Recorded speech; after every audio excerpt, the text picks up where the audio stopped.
Okay, so F2 is factorisation. So in F.1 we were doing expansion, and when we're expanding, we're starting with a product, right? We're performing either the distributive law, or maybe a perfect square, or some FOIL, or maybe difference of two squares, this one down the bottom, right? We're expanding it out so that all of the terms are fully expanded.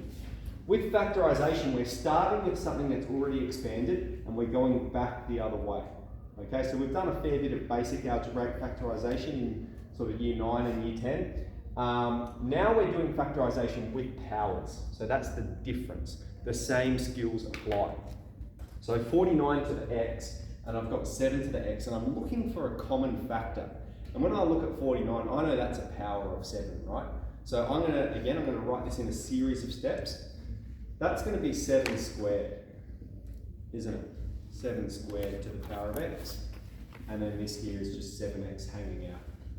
Now I said the order of multiplication doesn't matter. So that means it doesn't matter what order we write these powers in.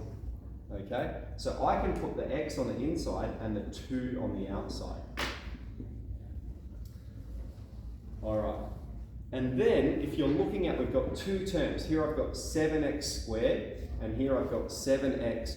We can see that 7x is common to both of them. All right, I've got 7x here, it's squared, and I've got 7x here. So what I'm going to do is I'm going to pull one of the lots of 7x out the front.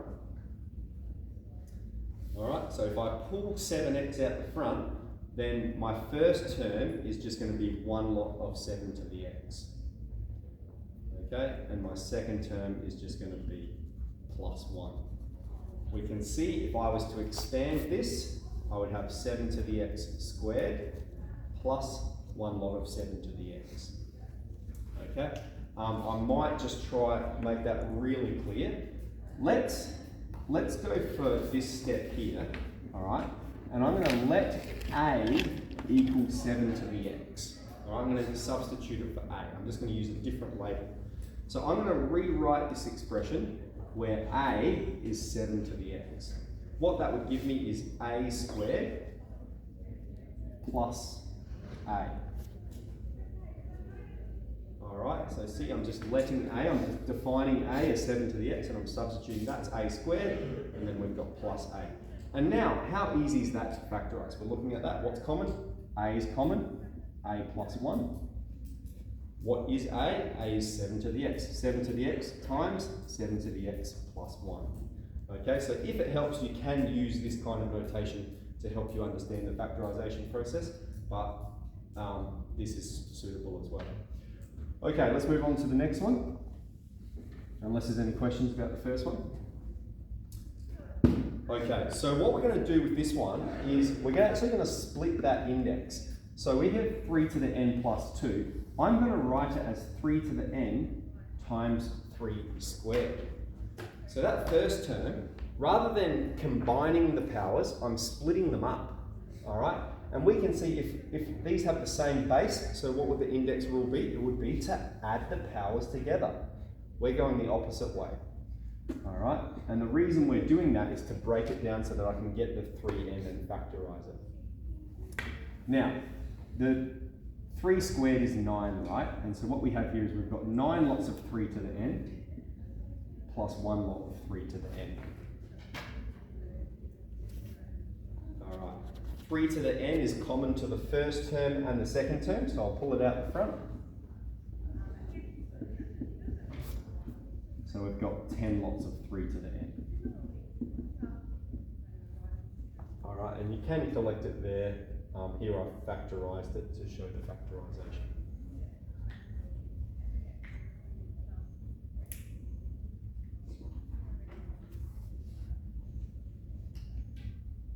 Okay, when we have something like this one will pop up a little bit, and we can look at that number and that number and go, there's no common factors between 4 and 9.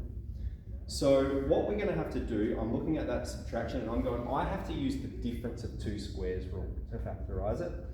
And so I have to recognise, well, this is 2x squared.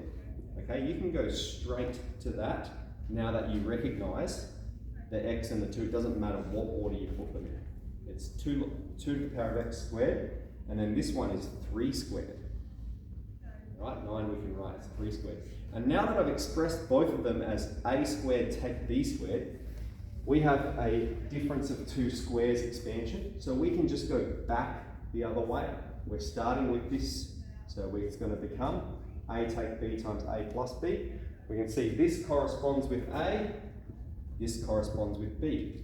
So it's going to factorise to 2 to the x take 3, 2 to the x plus 3. A take b, a plus b. Alright, difference of 2 squares, one's tricky. If at any stage you're a bit unsure about one of them, mark it and then you quiz me about it when you come around chat to you.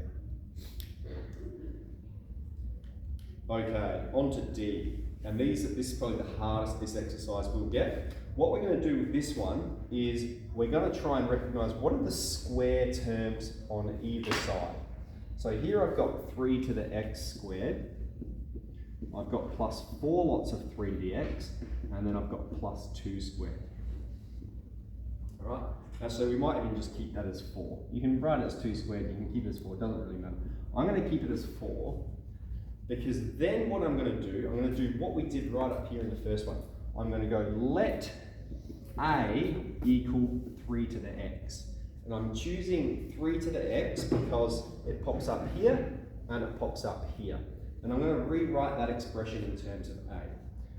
Alright, if a is 3 to the x, I have a squared plus 4a plus 4. Okay, and this is a mnemonic quadratic trinomial. We factorise these in semester 1. Alright, and so the reason I perform the a substitution is because you look at that, looking at that, it can be quite complex to factorise, but when we perform the substitution, it makes it a lot clearer. So we're looking for what does this factorise to? So so it's going to be a and a, if we're doing the cross method, and then 2 numbers that multiply together to give you 4, and when you add them together you get 4, it's 2 and 2, right? So it's a plus 2 squared. Okay, this factorises to this. What is a? A is 3 to the x plus 2. So we must answer with what we started with originally. So if you expand this using a perfect square expansion and so forth, this is what you will get. Alright? So that's factorisation. Hopefully with this little substitution trick that can make them a fair bit simpler. But it's going to be one that we sort of wrestle with, and that's really all I've got scheduled for the double lesson today. So probably what I'd like you to do is start with 12F.2, and then if you finish it, you can go back and finish 12F.1. Alright, so let's do that.